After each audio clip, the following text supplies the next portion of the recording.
Здравствуйте, уважаемая комиссия и участники. Меня зовут Степанов Дмитрий. Тема моего доклада – возможные пути безопасного межвидового взаимодействия между человеком и белыми медведями в Арктике.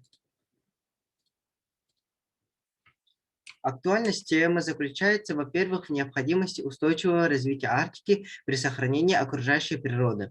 Во-вторых, в необходимости определения стратегии государственной и социальной политики по реализации прав человека и прав животных. И в-третьих, в потребности разработки модели организации просветительской работы по безопасному взаимодействию человека с белыми медведями. Объектом исследования является процесс взаимодействия между человеком и животным. Предметом исследования являются возможные пути безопасного межвидового взаимодействия.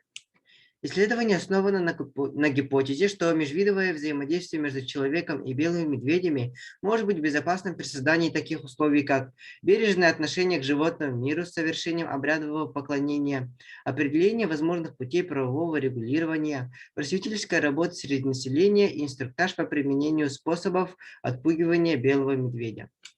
Целью исследования является определение путей для безопасного межвидового взаимодействия между человеком и белыми медведями, для достижения которого были поставлены ряд задач.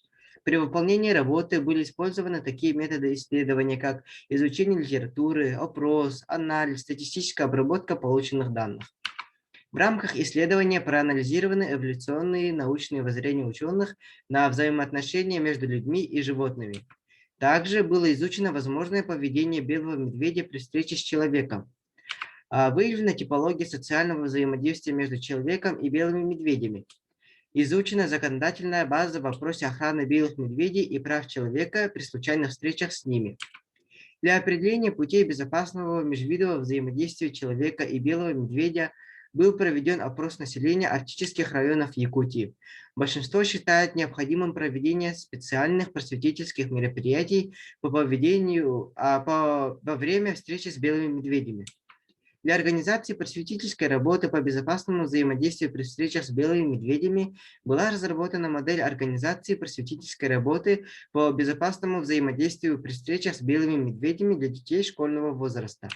Касательно правового регулирования взаимоотношений человека и белого медведя определены пути внесения поправок в законодательные акты.